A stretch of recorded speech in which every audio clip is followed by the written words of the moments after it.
si kasamang Jane Gallardo katong mas sexy may gala nga mahuyang.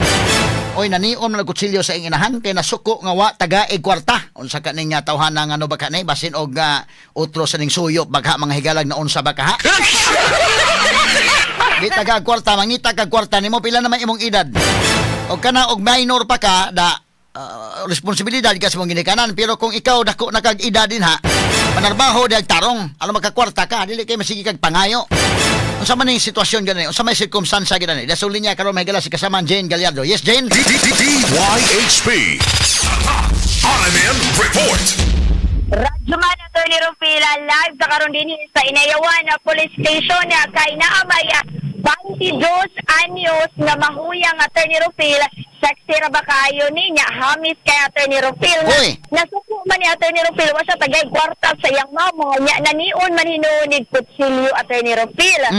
Sa nailhan ni siya sa pangan nga Jasper Attorney Rufil apan sa iyang nailhan ni siya sa ilaha Attorney Rufil kay gitawag ni siya Aphrodite. Aphrodite iyang pangan Attorney Rufil. Aphrodite. So sabi ato nga Jasper ni sa adlaw o gabi unsa may nga gabi Attorney Rufil kung gabi na Aphrodite nya kung adlaw na salvation na pod. Oy. Attorney Rufil. Unsa man ning paggaon sa Attorney Rufil nga taga Talisay man ni sila Attorney Rufil nagpuyo.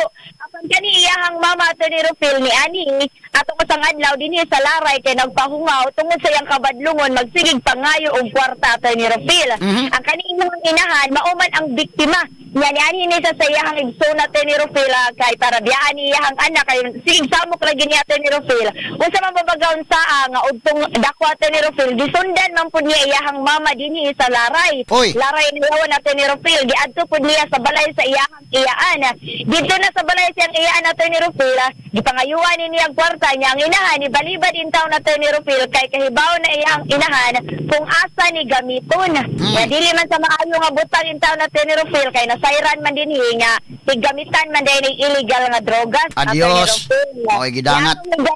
Gayon na Attorney Rufil matod gyud sa ato ang investigador pod nga si Police Master Sergeant Alfredo Macabudbod nga inog follow up unta to niya ang kwartaha Attorney Rufil ibali ay palit unta to niya illegal nga drogas nya ayang inahan in taon Attorney Rufil ni hangyo nga ayaw lang kay kwarta Attorney Rufil pa namugot siya nya dihang ni balibad iyang inahan in taon Attorney Rufil ni kuha man ni si Aphrodite og hinagibana sa kusina sa iyahang iyan ug dayon tion niya sa iyahang in town Attorney Rufil taas ra bagiding kutsilyo kay tungod ra gid sa kalagot niya Attorney Rufil nga wala in town siya tagaig kwarta sa iyahang mama may na lang gani Attorney Rufil diyang gitiuna na niya yang mama gihanahanaan niya Attorney Rufil nakadagan in town ni iyahang mama ug daling nakapangayog tabang in town sa atong kapulisan Attorney Rufil mo nang gisusok ni siya sus kaganiha Attorney Rufil ato gyud nga gikahinabi ini nga maong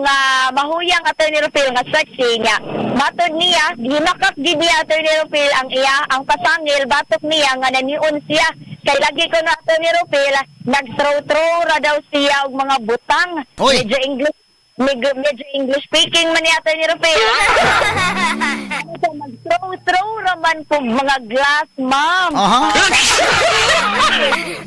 sana ginato nganong naniun siya di man na tinuod ma'am apana sa pagagirabi nato sa tong investigador Attorney Rufil mao gid ang nahitabo nga nanion siya gawas sa nanion siya so naging English din siya kasaman din English nag-throw raman kog mga things nana yang ingon Attorney Rufil nag-throw niya gipangutana gid nato nga dapat ikuan pud ni mong habi kay gipasanginlan ra ba kanya nabunta ra ba sa diri sa prisuhan gipapriso biya gid ka sa imong mama siya just ask them na lang ma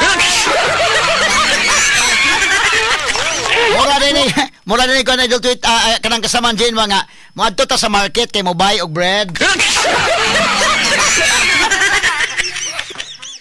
Onyo magini Attorney Rufil. Kagani pangutana ginato giduaw na ba siya dire kay lima man ni sila ka magigsuon Attorney Rufil. Gidadaan na ba siya pagkaw ni siya o gidalaan naman ko man but I want to forget them.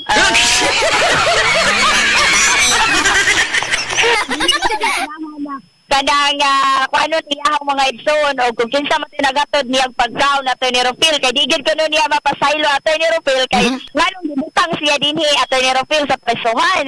Kapag di ka tao Attorney Rufil nga bag-ora po dahil ni siya nakagawas kay na-rehab na ni siya Attorney Rufil. Adios. Sa gayon Attorney Rufil tungod po sa paggamit o illegal na drogas. Nga mga nihaging tuig Attorney Rufil mga 3 ka buwan kaduhagid siya nga na-rehab maupod napod iyaha Attorney Rufil maupod iyaha nga giingon gid nato giangkon gid niya Attorney Rufil apan gwapa man gid kaayo siya Attorney Rufil kung atong buanon atong istoryaho niya medyo tarong rabia pud gid sa Attorney Rufil so wayan gid Attorney Rufil kung mo istorya pa bani kay kaganiha nag-English raman gid to siya Attorney Rufil pero so wayan lang gid nito. Pero sige na lang Jen, kay kana na ang nurag oras sa punta. Sige na lang.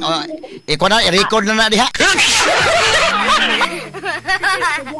Pila kaya okay raman hinuon siya. Pero ato lang po ning record pod kay basin po tuwasan na ni Attorney Rufil kay kaganiha mura pa man ni galiraw-liraw ang iyahang mata Attorney Rufil. Medyo matin investigator muraga napagid siya sa ilawom sa illegal nga droga. Murag wa pa katugpa. Wapa katugpa Attorney Rufil. Kana lisod kayo na unya na lang na kwan Jen kay tungod sa oras nga gipot kini lapas sa maguta nya ikaw ra ba nag-interview nag-English sa bana nya ako mo interview sa mag-Latin na.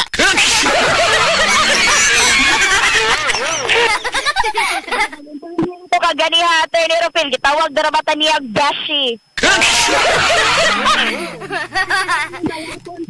Ato lang po ni follow up po na Attorney Rufil i-record lang po nato ang iyahang habig po na Attorney Rufil. Okay. So mauna atong nakuha din sa Inayawan Police Station Attorney Rufil kauban na to sa tong Armen Patrol at Speed Pilot Idol Double D sa IFM 93.9 ako ang inyong Radyoman Jane Gallardo DYHP Tatak Armen.